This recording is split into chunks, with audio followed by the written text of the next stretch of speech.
sikat na beef pares, mami, na feeling ko tinalo ang beef pares ni Diwata nito.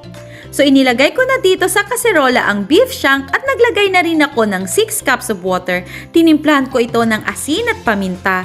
Naglagay din ako ng sibuyas at konting peppercorn. At syempre, may beef cubes din para mas beefy ang sabaw. Inalis ko din pala ang scum sa sabaw. Tapos, tinimplahan ko ito ng konting patis. Nung malambot na ay hiniwa ko ang karne sa saktong laki.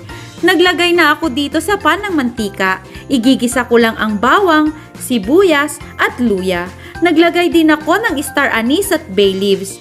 Inilagay ko na ang toyo para sa konting alat ng aking pares. Inilagay ko din ang karne dito. Tinimplahan ko ito ng konting paminta at konting brown sugar para mag-aagaw ang alat at tamis. Naglagay din ako ng cornstarch para sa pampalapot ng aking pares at konting sabaw galing sa